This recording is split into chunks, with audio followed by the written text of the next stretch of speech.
It's not about whether or not the feature works. It's about whether or not somebody can engage with that feature is supposed to be and have fun doing it. If the response is not, there's something here, then you just shouldn't do it. As a prototype, there's no point carrying it past that point.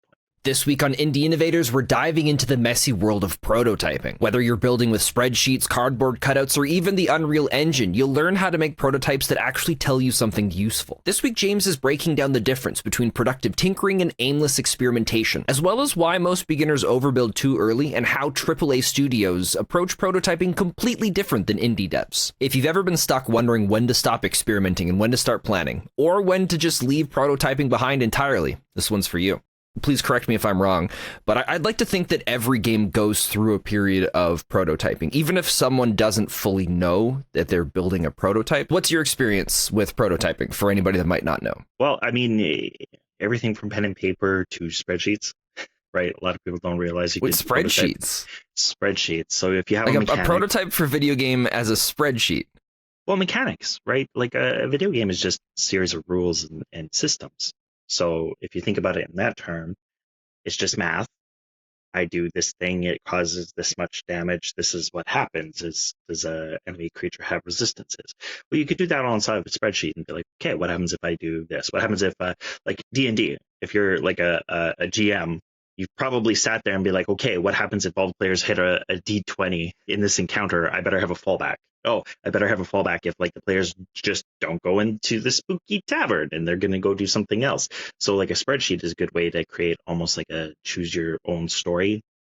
If you think about it in your mind, like a web where you could see all the variables just laid out. You're like, okay, I've accounted for all the big stuff.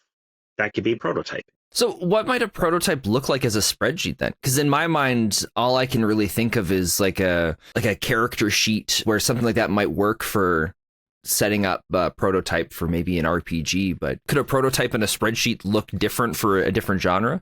Once you've worked in them for a bit, you could set up graphics, pie charts, any kind of like visual representation of the data. So I guess another good example of a spreadsheet prototype is a idle game.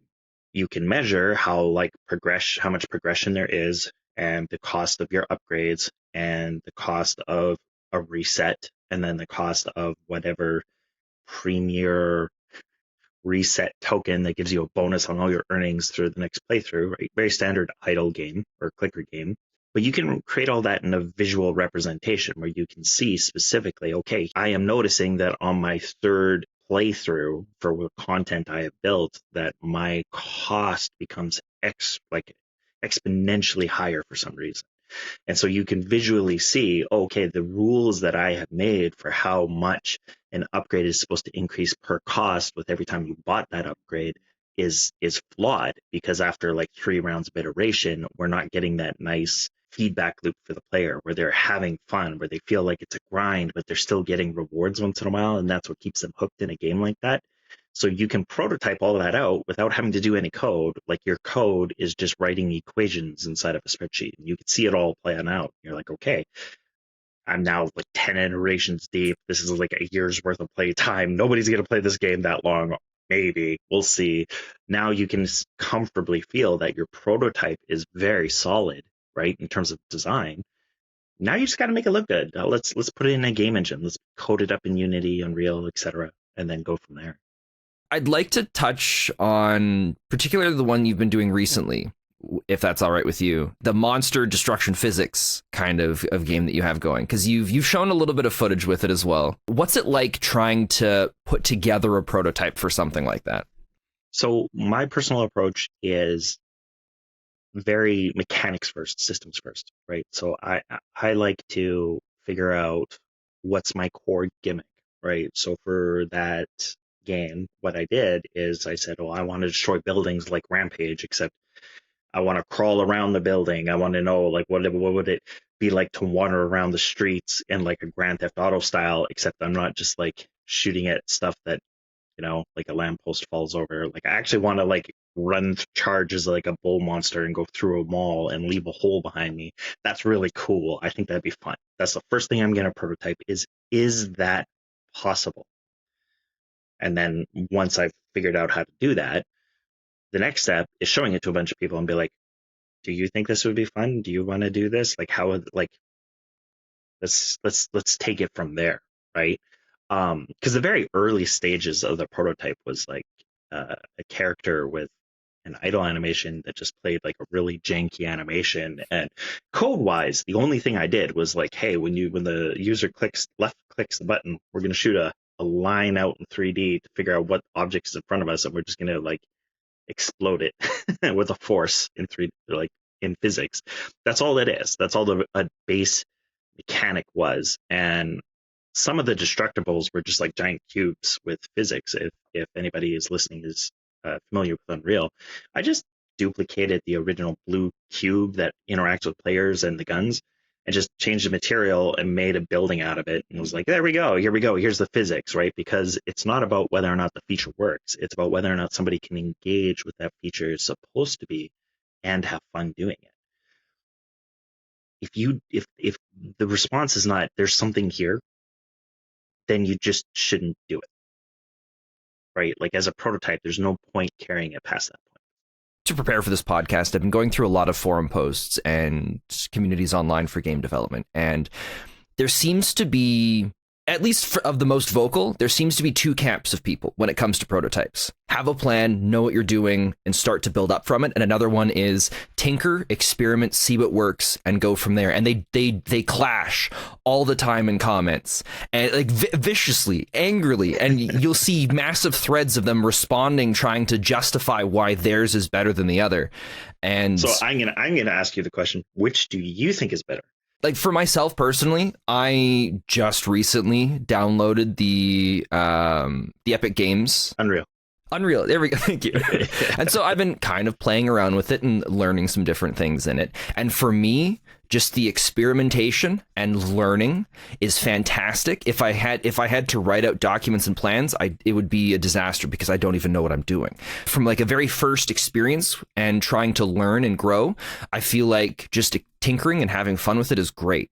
But I know that down the road, when I'm going to want to try working on a game, I've already got ideas of what I want to do, but I know that I have like an end goal of a prototype of what I would like to reach for, but there's no way I'll get to it without going through this tinkering phase. Does that make sense? No, it does. And that was where I was hoping you would go. You need both, right? That's the secret sauce. You need both. It's just a matter of knowing when to do one over the other. Let's pretend, right, that you have 10 years of playing turn-based tactics games only. That's just, you're a super fan. You've played every single one. You've played like every Final Fantasy a dozen times. You've played Legend of Dragoon a dozen times. Like every game out there, you've played them all. You're just a fanatic, right? And you've always had this dream about making a turn-based game. You could realistically jump straight into doing a well thought out design and process and story and planning it all out, because even as a player, you have so much exposure that as long as your thought processes are, why does this feel good? Why do I love this? Why am I like, I can't stop thinking about turn-based games. Well, you can directly take all that experience and that thinking, right? All that mental energy and transfer that into writing a plan. You have so much experience with the content, you should theoretically be able to put together a good plan, a good direction for what you want to make as a turn-based game, right? A turn-based tactics-based game. There's no reason why you couldn't do that. If you're like, I'm going to reinvent the genre and put my own twist on it and blah, blah, like, no, that's bad. You're not going to be able to plan that out because you don't have any exposure creating new things, right? However, on the flip side, if you're just like, I love game development, I really want to tinker, I don't know what to do, I have no idea what the disciplines do or what's involved with like creating audio for, physics, destruction systems, etc. Tinkering is great because you have to figure out where the boundaries are, first of all, for you as a developer, but also just so you can get some What do you mean by engagement. boundaries? I think of the boundaries as things that you are capable of achieving, right? So boundaries probably isn't the best word, but let's think of it as efficiency, right? What can you efficiently get done within a realistic amount of time. And this is a very scope producer thinking mindset. But if you were to come to me and say, James, I want to prototype a real-time strategy game. I've never opened a game engine before in my life. I'm going to tell you, I'm rooting for you. but you know, here's a couple catalogs of like books that you should go read or things that you should practice and learn, because it's a very complicated style of game. But if you came to me and you were like, you know what, I'd just love to start making like a match 3, right? The answers that no beginning developer wants to hear, right? Like, I don't want to make a boring game. I don't want to make Candy Crush. I want to make God of War. Well, there's a lot of work in God of War. There's a lot of stuff that you have zero exposure to as somebody outside the industry. So you got to start small. When you start small, tinkering is great. When you have a bit of experience or exposure to something in like a technical sense, where you're just fascinated by how it works, you could go straight to planning. You do need both, though.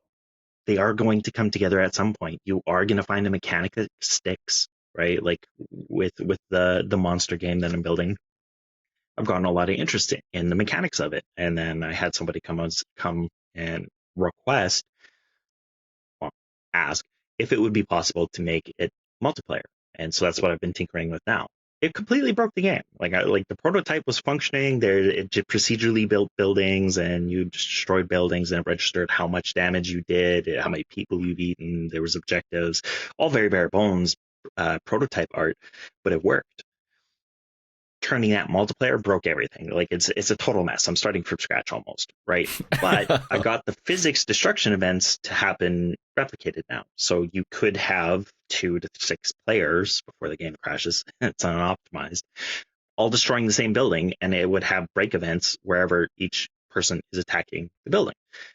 That's really cool, and that's gotten a lot more attention than what I was doing previously, right? So now I've figured out what's tinkered. I figured out what's good. Now it's time to plan. So now that you've gotten through that stage, it'd be more of the writing out the design document, figuring out all of those nuances before continuing with work on the prototype. You have to look at your own skill set, your own toolbox, and figure out, okay, really, how prepared am I to do this in the first place?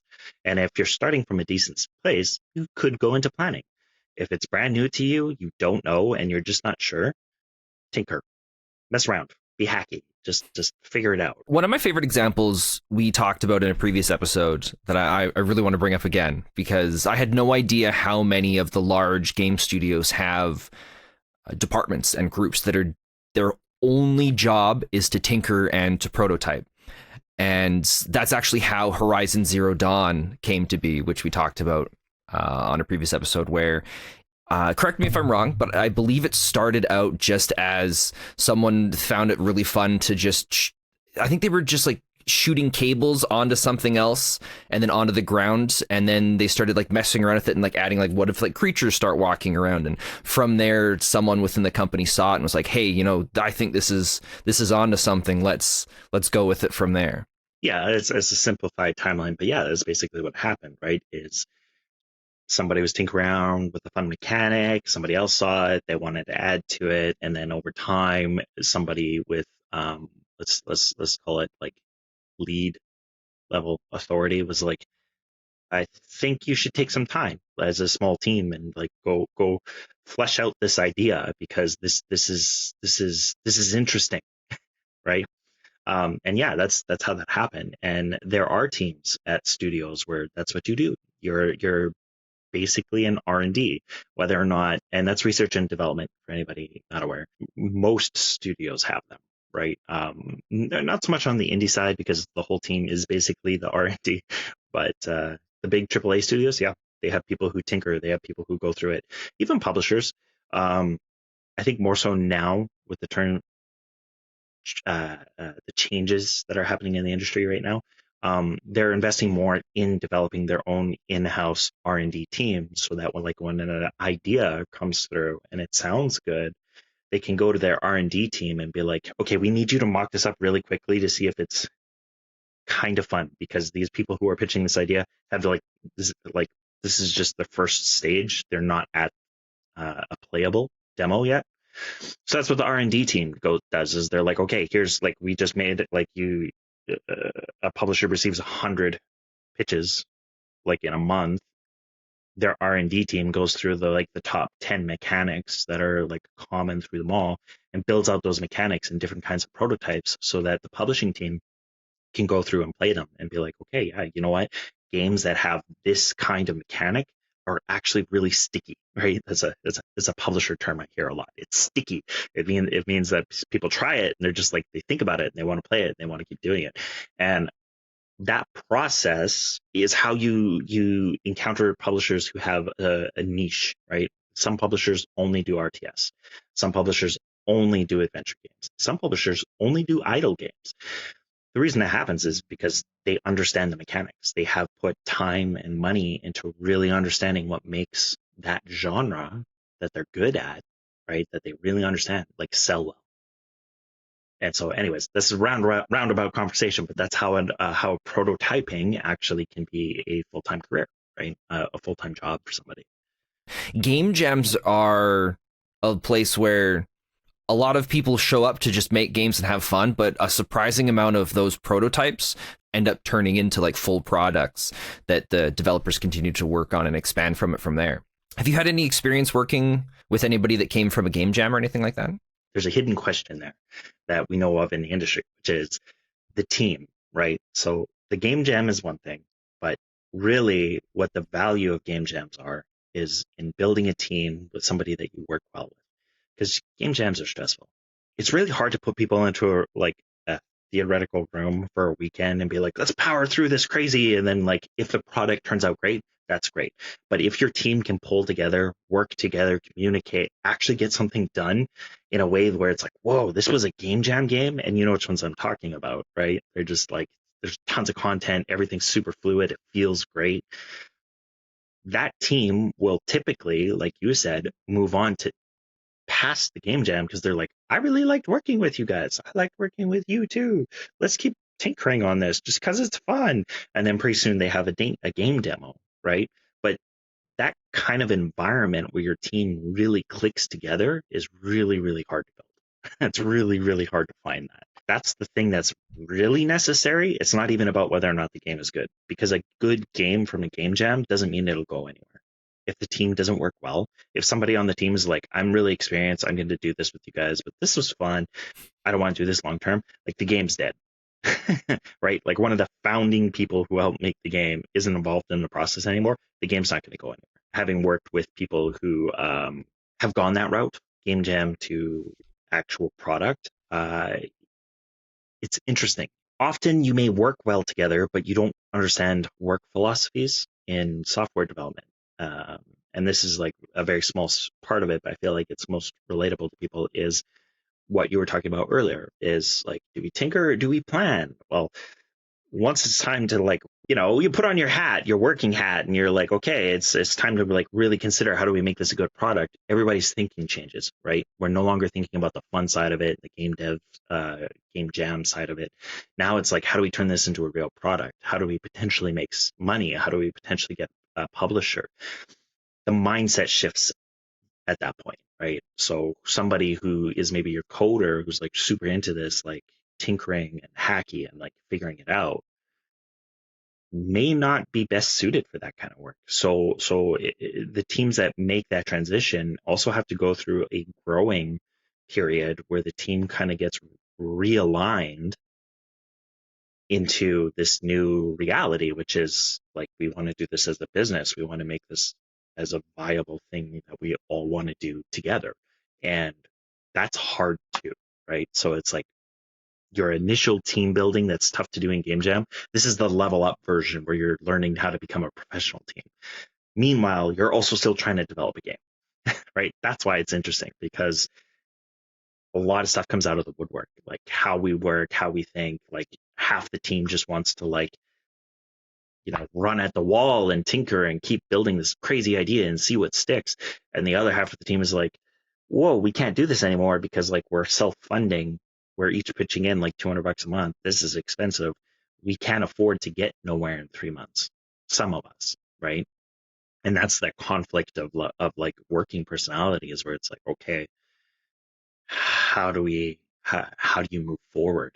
I'll have a list linked in the podcast if anybody's interested in seeing some different prototypes. These are all prototypes that you can actually play yourself if you're interested from games. Like there's Celeste Classic, so we'll have a link for that, as well as Baba Is You. We'll also have Hollow Knight, although its prototype version was known as Hungry Knight. And then something I didn't consider until I saw a post about this, but arguably a lot of the early stages of Minecraft as well, you could call prototypes, back before when it only had its creative mode and when survival aspects were just starting to come in. And I mean, there could be a whole episode on its own just talking about Minecraft as a prototype, because there's a bunch of really early versions of it that show how a lot of the core mechanics of the building and mining and the terrain generation were brought in before we had the full game loop or even the survival aspects that most people just see as Minecraft today.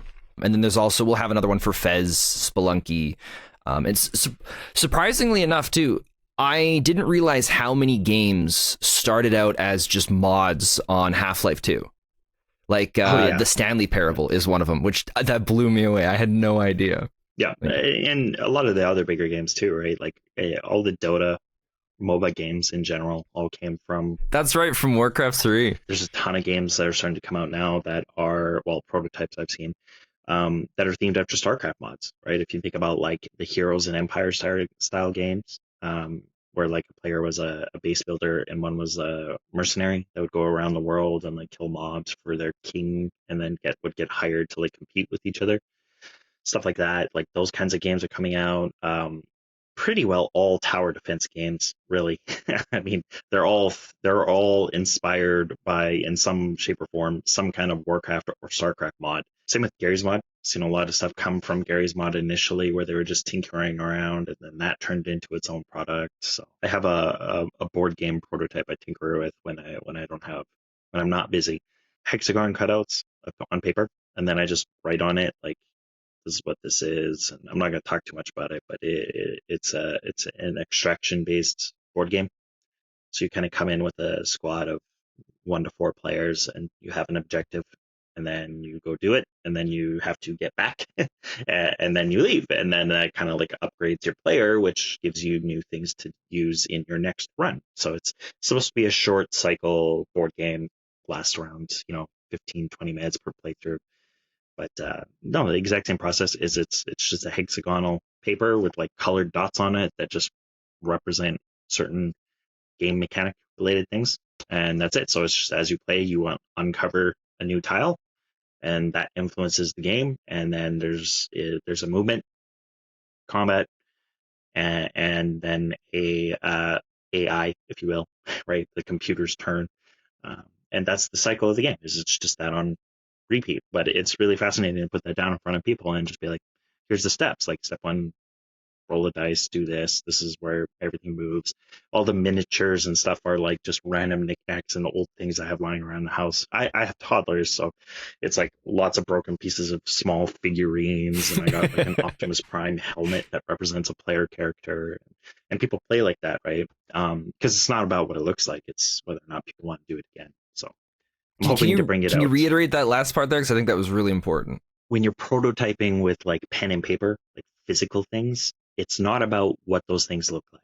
You don't need a polished miniature. You just need something to represent the player, because what's fun is the act of playing the game, not the look of the game.